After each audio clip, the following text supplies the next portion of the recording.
Hi friends, welcome back. भाई, Maharashtra new CM कौन? एकनाथ शिंदे ने तो खेल किया है। चलो, शिवसेना एंड देवेंद्र फडणवीस। तो वीडियो शुरू करते हैं। वीडियो शुरू करने से पहले अगर आप चैनल पर नए हो और आपने अभी तक सब्सक्राइब नहीं किया तो जल्दी से पहले सब्सक्राइब के बटन और बेल आइकन को क्लिक कर लो ताकि आपको हमारे सारे न्यू वीडियोस के नोटिफिकेशन मिल जाए जैसे हम अपलोड करें। और दूसरे दो चैनल्स, उनके लिंक्स है डिस्क्रिप्शन बॉक्स में, उनको भी सब्सक्राइब कर लेना। उनके भी जो वीडियोस आ रहे हैं, आपके रिक्वेस्टेड वीडियोस उसमें आ रहे हैं। अगर आपको वीडियो पसंद आता है प्लीज़ लाइक एंड शेयर। चलिए शुरू करते हैं।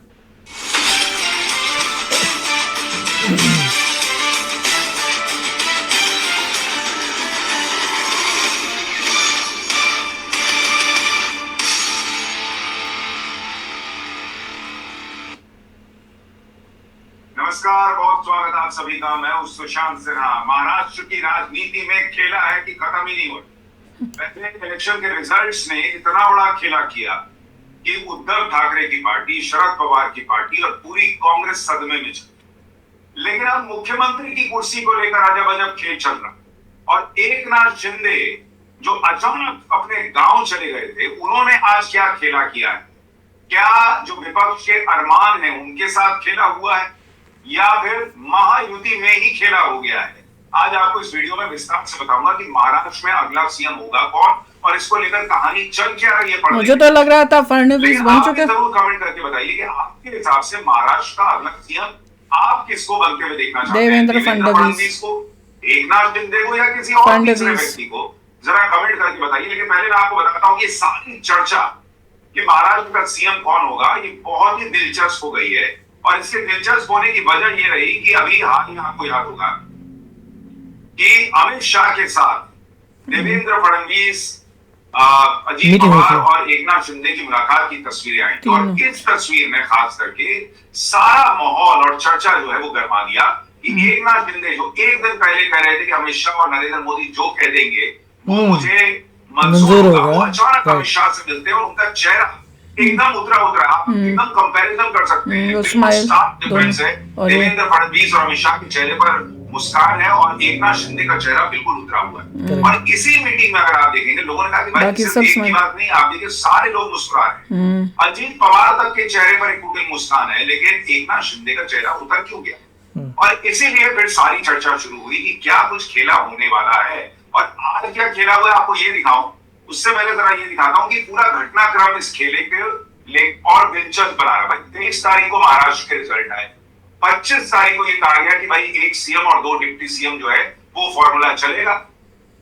27 नवंबर को एकनाथ शिंदे ने एक प्रेस कॉन्फ्रेंस की और कहा कि भाई मुझे कोई दिक्कत नहीं है, बीजेपी जो तय कर दे, मोदी जी और अमित शाह जो तय कर दे, मैं एक कार्यकर्ता हूं और सब मानूंगा। 28 तारीख को ये सारे लोग दिल्ली आए और उसके बाद मीटिंग होती है और अमित शाह से आधे घंटे अलग से मिलते हैं एकनाथ शिंदे। और 29 नवंबर को जो महायुति की बैठक होनी थी जिसमें सीएम के नाम का ऐलान होना था वो टल जाती है। और 30 उसके बाद एकनाथ शिंदे अपने गांव चले जाते हैं। 30 तारीख को अजीत पवार कहते हैं कि भाई सीएम तो बीजेपी से ही होगा, एनसीपी और शिवसेना से डिप्टी सीएम होगा। ठीक है। यानी इस पूरे घटनाक्रम में सबसे दिलचस्प बात यह है कि अभी तक आप सोचिए 23 तारीख को रिजल्ट आए, अभी तक ये अनाउंस नहीं कर पाई है महायुति कि सीएम कौन बनने का। और सबसे बड़ी बात आप ये भी देखिए कि शपथ ग्रहण 5 तारीख को होगा, ये अनाउंस हो गया। बीजेपी में अमूमन ऐसा नहीं होता भाई, वहां पर एक बैठक होती है, उसमें सीएम कौन बनेगा ये नाम शिंदे प्रॉब्लम क्रिएट कर रहा होगा ना, अनाउंस होता है कि भाई शपथ ग्रहण। इस बार शपथ ग्रहण की डेट पहले आ गई और उसके बाद अभी अनाउंस होगा कि सीएम कौन। ऐसे में गांव में बैठे बैठे एकनाथ शिंदे ने आज खेला क्या किया है वो आपको दिखाऊंगा, उन्होंने क्या कहा है और उसके मतलब क्या है। आई होप वो समझदारी से करें। कैसे जो उद्धव ठाकरे वाली शिवसेना, उद्धव ठाकरे के बेटे हैं आदित्य ठाकरे, वो कह रहे हैं कि बहुमत के बाद भी सीएम की देरी महाराष्ट्र का अपमान है। चुप्पी करो, तुम्हारा अपमान है। ये दिखाना है कि भाई किस तरह से ये पूरा खेत हुआ। बीजेपी ने देखिए एकनाथ शिंदे को इस्तेमाल किया हमारी पार्टी तोड़ने के लिए और उसके बाद उनको 2.5 साल सीएम बनाया, आप किनारे लगा दिया। ठीक है, मेजॉरिटी जिसको उसका बनेगा सीएम। आपको दिखाऊंगा, पहले आपको दिखाता हूं कि इस पूरे घटनाक्रम में आज फिर से जो एकनाथ शिंदे गांव में चले गए थे और उनकी दिख ही नहीं रहे थे हैं कहां, यहाँ शपथ ग्रहण का डेट अनाउंस हो गया, एकनाथ शिंदे गायब हैं। उन्होंने आज सामने आकर एक बड़ी बात, एकनाथ शिंदे ने कहा CM will be decided on Monday. यानी एक ठीक है, तरफ बोल तो दिया ये अंडर चल रहा है कि भाई बीजेपी के कुछ नेताओं गुड, का दावा है ये कि तो मजाक महाराष्ट्र में उड़ेगा। अगले सीएम देवेंद्र फडणवीस से इनाम तय हो चुका है। कुछ खबरें जो है वो इस तरह से चल रही है कि भाई देवेंद्र फडणवीस का नाम तो चल ही रहा है, वहां मुरलीधर मोहोल का नाम चल रहा है, रविंद्र चौहान का, चंद्रशेखर बावनकुले का, चंद्रकांत पाटिल का, सबका नाम सीएम फेस के लिए चला दिया गया। मतलब हो सकता है देवेंद्र फडणवीस ना हो कोई और भी बन जाए। तो ये सारी खबरें जो है अभी चल रही, क्योंकि भाई किसी का नाम आया नहीं तो अलग अलग लोग अलग अलग सूत्रों के हवाले से अपनी खबर छाप रहे हैं। लेकिन आपने बड़ी बात कह दी एकनाथ शिंदे ने कि भाई सीएम जो है वो नाम अब मंडे को तय हुआ। यानी एकनाथ शिंदे की माने तो अभी तक ये तय ही नहीं है कि अगला सीएम होगा कौन। मंडे आने वाला है, इस कल बीच एकनाथ शिंदे आज ही आ ने जाएगा। कुछ कहा है, उसको सुनिए, उस बयान के बड़े मायने हैं, पहले उसको सुनिए फिर आपको आगे की बात। मैं यहाँ पर आया था अरेस्ट करने के लिए। अभी बहुत काफ़ी भागदौड़ हो गई चुनाव में। मैं एक एक दिन में 8-8, 10-10 सभा ली थी और मैंने कोई अभी तक मेरे 2-2.5 साल के कार्यकाल में छुट्टी बिट्टी कोई मनाता नहीं। मैं यहाँ भी आता हूँ, यहाँ भी जनता दरबार होता है, लोग आते हैं। अभी भी लोग आए मेरे को मिलने काम के बहाने। वो यहाँ आने के बावजूद भी मुझे लोगों से मिलना है, मिलता हूँ मैं लोगों को। और मेरी तबीयत थोड़ी खराब थी, अभी ठीक हूँ। और मुझे एक ही है कि ये सरकार जो है ये जनता की आवाज वाली सरकार है। जनता को जैसे सरकार चाहिए वैसे सरकार मिलेगा। मैंने बुधवार के दिन पूरी तरह मेरी भूमिका स्पष्ट की हुई है। आदरणीय प्रधानमंत्री जी, आदरणीय गृह मंत्री अमित भाई और भारतीय जनता पार्टी। अब देखिए अभी आपको मैंने आधा बयान सुना है, इसके आगे उन्होंने क्या कहा है ये भी बड़ा इंपॉर्टेंट है। लेकिन पहले इतना जो उन्होंने कहा उसकी बात को समझिए। एकनाथ शिंदे कह रहे हैं कि मेरी तबीयत एकदम ठीक, यानी जो खबरें चल रही है तबीयत खराब थी इसलिए गांव चले गए, उसको उन्होंने खारिज कर दिया। जो कह रहे थे थोड़ी थी अब ठीक है, तो तबीयत ठीक खराब आप ठीक हो। कह रहे मैंने 2.5 साल से मुख्यमंत्री रहते हुए कभी कोई छुट्टी नहीं। तो जो आदमी 2.5 साल से छुट्टी नहीं ले रहा उस आदमी को क्यों जरूरत पड़ी कि अभी शपथ ग्रहण के पहले उसको गांव जाकर छुट्टी लेना? प्रॉब्लम तो हो ही रही है। डॉक्टर ने तो कहा नहीं था, और आप तो दिल्ली भी आए थे, तब तो आपको छुट्टी की जरूरत नहीं थी। फिर ये दिल्ली के छुट्टी बाद आए कहां से? वो तो पता। देखिए ये छुट्टी के बाद दरअसल ये है एकनाथ शिंदे मैसेजिंग कर रहे हैं। भाई उन्होंने पहले जब ये शपथ ग्रहण से पहले या जो प्रेस कॉन्फ्रेंस करके दिल्ली में मीटिंग से पहले उन्होंने जो प्रेस कॉन्फ्रेंस की और कहा कि मुझे अमित शाह और नरेंद्र मोदी की हर बात स्वीकार है। दरअसल वो अमित शाह और नरेंद्र मोदी के सामने उन्होंने एक इमोशनल कार्ड खेला। उन्हें ये पता था कि बीजेपी के पास 132 विधायक आज की डेट, और अजीत पवार के साथ मिलकर वो आंकड़ा 175, 176 चला गया। तो बीजेपी को सरकार बनाने के लिए आज की डेट में शिंदे गुट की जरूरत नहीं है। इवन अजीत पवार की जरूरत नहीं है, वो निर्दलीय वगैरह इधर उधर से मिला के भी सरकार बना सकते। कुछ लोग इधर उधर से आ जाएंगे अगर ऐसी चीजें हों। तो बीजेपी आज की डेट में इंडिपेंडेंटली अपनी सरकार बनाने की स्थिति, तभी इसलिए तो कोई उनको प्रेशर ब्लैकमेल नहीं तो कर सकता। अजीत पवार सुखी साथ में है तो कोई वैसे भी ब्लैकमेलिंग नहीं हो पाएगी। जैसे सेंटर में चंद्रबाबू नायडू और नीतीश कुमार दोनों एक साथ आकर ब्लैकमेल करने पर आएंगे तभी बीजेपी दिक्कत में है, वरना एक भी सेट है तो बीजेपी सेंटर में दिक्कत में नहीं है। वैसे ही महाराष्ट्र में एकनाथ शिंदे और अजीत पवार दोनों मिलकर अगर ब्लैकमेल करने पर आएंगे, ना हम तो नहीं आएंगे सरकार में, ये नहीं होगा, तब जाके बीजेपी दिक्कत में। लेकिन वो स्थिति है नहीं। ऐसे में एकनाथ शिंदे को ये तो समझ में आ गया कि मैं ज्यादा कर नहीं सकता, हार्ड बार्गेनिंग नहीं कर सकता, मैं कोई बहुत तीखे लहजे में जो है वो डिमांड नहीं कर सकता कि यही चाहिए। तो एकनाथ शिंदे ने दरअसल उस प्रेस कॉन्फ्रेंस में इमोशनल कार्ड चला कि जो आप कहेंगे महाराज मुझे सब स्वीकार, और उन्हें लगा कि शायद ये अच्छा ऐसे करना फिर। लेकिन जब वो दिल्ली आए और अमित शाह से मिले तो ऐसा लगता है कि उनको क्लियर कर दिया गया कि सीएम की कुर्सी तो संभव नहीं, क्योंकि सीएम की कुर्सी इसलिए भी संभव नहीं है कि जब देवेंद्र फडणवीस को तब हटाया गया तब भी बीजेपी का कारण नाराज है कि हम बड़ी पार्टी है और हमको कैसे जो है वो डिप्टी सीएम मिलना चाहिए। लेकिन देवेंद्र फडणवीस ने त्याग दिया, बलिदान दिया पार्टी के लिए। अब जब बीजेपी 132 पर है और फिर भी आप कहेंगे कि भाई एकनाथ शिंदे बनेंगे, तो झटका फिर से लगेगा बीजेपी को। क्या बीजेपी दोबारा झटके के लिए तैयार है? देवेंद्र फडणवीस इसके लिए तैयार है? कुछ लोग इंसाफ नहीं होना चाहिए कि भाई नीतीश कुमार को कम सीट आने के बाद भी उनको सीएम बना देते हैं। भाई बिहार में बीजेपी के पास फेस कहां है? बिहार में बीजेपी हमेशा जो है तो जेडीयू को बड़ी पार्टी मानती रही, नीतीश कुमार उनका फेस रहे, उनके फेस पे चुनाव लड़ा गया। एकनाथ शिंदे तो अभी जुम्मे जुम्मे जो है वो फेस बने थे इस महायुति। और क्यों बने थे ये सबको पता है। इसलिए बिहार का कंपैरिजन महाराष्ट्र से नहीं हो सकता पॉलिटिकल लिहाज। नहीं और बिहार में भी बीजेपी स्थिति में होगी कि भाई एकदम हम जब बीजेपी नहीं है बहुमत से तो थोड़ी शायद नीतीश कुमार को बनाएंगे। और वहां एक अलग चीज है, अलग अलग व्यवस्था है। महाराष्ट्र में चूंकि वो एक इमोशनल कार्ड चला नहीं, तो एकनाथ शिंदे ने थोड़ा पैर पटकते हुए सोचा कि मैं गांव चला जाता हूँ और वहां रहूंगा, इनसे डिस्कनेक्ट हो गया। भाई महायुति अपने सीएम का ऐलान नहीं कर पाएगी तो शायद हो सकता है मुझे बनाने का प्रयास हो। बीजेपी ने दाव चल दिया, बीजेपी ने शपथ ग्रहण की तारीख अनाउंस कर दी। यानी उसने एकनाथ शिंदे को मैसेज दे दिया कि भाई तुम हो या नहीं हो ये तुमको तय करना है, हमारी सरकार तो 5 तारीख को बनने जा रही है। यानी एकनाथ शिंदे का ये वाला दाव भी नहीं चला। उसके बाद एकनाथ शिंदे ने आज सामने आकर ये कह दिया कि भाई अभी सीएम तय नहीं हुआ है और मंडे को तय। अब जो वो इस बाइट में आगे की बात कर रहे हैं वो बहुत इंपॉर्टेंट है, जरा इस हिस्से को भी सुनिए, फिर आपको इसके मायने समझाता हूं। क्योंकि पॉलिटिक्स में जितना कहा जाता है और जितना छुपाया जाता है दोनों के बहुत मायने होते हैं।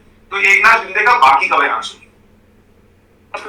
भारतीय जनता पक्ष के अध्यक्ष नेताजी जो मुख्यमंत्री पद के बारे में तय करेंगे उसको मेरा पूरा समर्थन मैंने ऑलरेडी दे दिया है। आप ही कुछ बोलोगे क्या मुझे बात करने को? पूरी तरह मैंने मेरा समर्थन दिया है, उसके लिए कोई किंतु परंतु नहीं है। और स्पष्टता से मैंने कहा है, मैं पूरी स्पष्टता से मेरी भूमिका व्यक्त करने वाला कार्यकर्ता हूँ। और मैंने जो काम किया है, जो नेतृत्व किया है मैंने और हमारे दोनों उप मुख्यमंत्री और हमारी सहयोगी ने, जो आज तक के तुम कितने सालों से पत्रकारिता करते हो, जरा खाली थोड़ा याद करो कि आज तक के इतिहास में इतने बड़े 2.5 साल के अंदर इतने बड़े पैमाने पे डेवलपमेंट और इतने बड़े पैमाने पर वेलफेयर स्कीम जो कल्याणकारी योजना कभी की थी। ये देखो, मैं इतना ही कहूँगा, इतनी योजनाएं 2.5 साल में करने वाली ये ऐतिहासिक सरकार है और ये सुनहरी अक्षरों में लिखा जाएगा। अब आप देखिए, अभी थोड़ा सा और बयान बचा है लेकिन यहाँ भी आपको समझना चाहिए। देखिए एक सांस में वो कहते हैं कि मैंने तो क्लियर कर दिया है, इसको तो प्रॉब्लम हो रही है, तकलीफ हो रही है। दूसरे सांस में आप देखिए क्या करे एकनाथ शिंदे कह रहे हैं कि 2.5 साल में जो मेरी सरकार ने काम किया महाराष्ट्र के अंदर, तुम लोग पत्रकार लोग इतने साल से कवर कर रहे हो, बताओ इतना काम कभी हुआ था महाराष्ट्र? यानी वो बीजेपी की पिछली सरकारों को भी चैलेंज दे रहे कि 2.5 साल में मुख्यमंत्री रहते हुए तो बंदा पहले से गड़बड़ लगता था भाई, उतना तो महाराष्ट्र में कभी नहीं हुआ। यानी उन्होंने अपने आप को सबसे ऊपर कर दिया। शुरू से दिख रहा था मुझे। वोट नहीं इतने मिले और उन्होंने ये भी संदेश दे दिया कि आप देखिए अगर जीते हैं तो उसमें मेरी बड़ी भूमिका है। क्योंकि इतिहास में सुनहरे अक्षरों में लिखा जाएगा कि मैंने कितना या मेरे नेतृत्व में सरकार ने कितना जबरदस्त काम किया। ये बोलकर वो ये दिखाना चाह रहे हैं कि बीजेपी अगर मुझे हटाती है तो मेरे साथ गलत हो रहा है, मैंने जो किया उसकी वजह से ये जीत मिली है और भाई मैं तो जो मोदी शाह गाई वो कर रहा हूँ। यानी वो अपना कद बढ़ा रहे हैं, अपने आप को बलिदानी बता रहे हैं और ये बता रहे हैं कि भाई सब कुछ होने के बावजूद, करने के बावजूद मुझे ये कुर्सी नहीं। अब आगे की बात सुन, क्योंकि हर घर में कुछ ना कुछ, ये सर्वसामान्य आम आदमी का सरकार है, गरीब का सरकार है, ये हम बोलते थे, वैसे करके दिखाया है। इसलिए 2.5 साल में उन्होंने हमें इतना बड़ा आशीर्वाद दिया है कि पूरी तरह विपक्ष को विपक्ष नेता भी नहीं मिला है। इससे आप पता करो नहीं भैया, ये सरकार ने समय में हमने जो काम किया है इसका नतीजा है। और मैंने पूरी तरह कहा है, मोदी जी अमित भाई जो कहेंगे उसे पूरा तुम्हारी पार्टी को मिलना चाहिए ना। निश्चित रूप से अभी पूछो ही मत, कुछ मैं ही बोलूंगा, स्थापित हो जाएगी, अच्छी तरह से हो जाएगी। कोई किसी में हमारे सभी तीनों दलों में समन्वय है और हमें क्या मिला और इससे ज्यादा हम जनता को क्या देंगे, महाराष्ट्र को क्या देंगे। अभी हमारी जिम्मेदारी बढ़ गई है, क्या मिला? क्योंकि महाराष्ट्र की जनता ने हमें भर भर के दिया है। अभी हमें उनका विकास करना है, ये योजनाएं को आगे बढ़ाना है, इस पे पीछे हम काम करेंगे। इतने में जो सवाल ये उठ रहे हैं सर, अपोजिशन की तरफ से सवाल ये उठ रहे हैं कि तारीख घोषित हो गई है, स्थल घोषित हो गया है, पर सीएम अभी तक घोषित नहीं किया। अरे भैया, उनकी कल मीटिंग है ना विधानमंडल पक्ष की, उनकी मीटिंग है, उसमें तय हो जाएगा। क्यों चिंता करते हो? 5 तारीख तो हुई है। एकनाथ शिंदे वो शोले फिल्म वाले अमिताभ बच्चन की तरह बैठकर मौसी को समझा रहे हैं, मौसी मतलब प्रेस को या जनता को, कि लड़ता तो बहुत अच्छा है लेकिन थोड़ी थोड़ी कमियां। तो वैसे ही वो बता रहे कि जो मोदी शाह बोलेंगे मैं वो करूंगा, लेकिन देखिए सरकार मेरी मर्जी का चाहिए। 2.5 साल में गजब का परफॉर्मेंस था और तुम्हें क्यों नहीं मिले वोट? इतना गजब परफॉर्मेंस था, वोट मिलने चाहिए ना। वो ये कह रहे कि भाई कल तय होगा कि मुख्यमंत्री। भाई मेरे हिसाब से दोनों कैंडिडेट्स जो हैं उनके दोनों को अगर कंपेयर करो तो Fadnavis is a better choice. नहीं, नॉट ओनली दैट, वो he looks to be more down to earth, बंदा सीधा उस टाइप से अकड़ू नहीं लगता। ये बंदा जो है ये जिस तरह से बात करता है इसमें अकड़ है, रोब है, ये सोचता है मैं इससे बड़ा कोई है ही नहीं, जैसे हाथ खड़ा कर दिया तो कोई बोल ही नहीं सकता। और साथ में मुझे याद है हमने इसकी इंटरव्यू की थी जिसमें मेरे को 2-3 चीजें देख के बड़ा बुरा लगा था, खटकी थी वो चीजें, और मैंने कहा था इसमें कुछ गड़बड़ लग रही है। एक थी, उस टाइम शायद मैंने शेयर किया नहीं किया मुझे नहीं पता, कि जब खाना खाते हुए वो कर्ली टेल्स लेडी जो थी उसके साथ मेरे ख्याल से ये खाना खाते हुए इन्हीं के घर गई हुई थी, जो नौकर आया था उसने जब कुछ खाने का लाया सबसे पहले एकनाथ शिंदे की प्लेटों में डाला।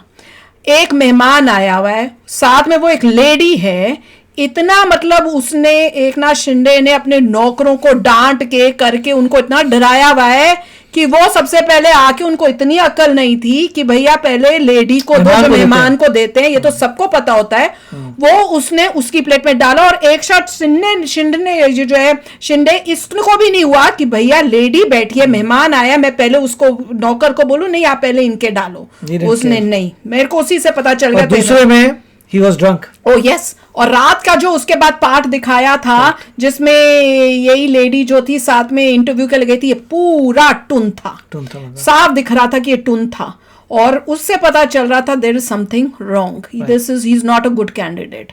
तो देखिए साफ साफ बात है कि इनकी पार्टी को ज्यादा वोट नहीं मिले, उतनी ज्यादा सीटों में नहीं जीते जितने बीजेपी जीती है। अगर बीजेपी ज्यादा सीटों में जीती है तो बीजेपी को मिलना चाहिए, और किसका होगा यार? सिंपल सी बात है, जो पार्टी के मैक्सिमम सीट्स है वही बनाएगी ना। ये सोच रहे ऐसे लग रहा है पिछली बारी जब हुआ था, जबकि उनके पास ज्यादा थे फिर भी उन्होंने कह दिया कि नहीं तुम बन जाओ, तो इसको ये लग रहा है कि इस बार भी मेरे पास नहीं है। पर नो भाई, इस बारी मेजोरिटी बीजेपी की है, तुम मेजोरिटी में नहीं हो, और साथ में अगर तुम छोड़ भी दोगे बीजेपी फिर भी अपना चला सकती है। तुमने वाकई इतना बढ़िया काम किया तो तुम्हें ज्यादा मेजोरिटी में मिलनी चाहिए थी। तुम भाई एग्जैक्टली। तो चलो यार, अभी शेयर करना अपने थॉट्स, चलते हैं, मिलेंगे नेक्स्ट वीडियो में बहुत ही जल्द। Till then take care and bye bye. तो अगर आप मेरे इस चैनल पे नए हो तो जल्दी से सब्सक्राइब के बटन को हिट करो और बेल आइकन को क्लिक करो, ताकि आपको मेरा जब नया वीडियो मैं लगाऊं आपको उसके बारे में जल्दी से पता चल जाए।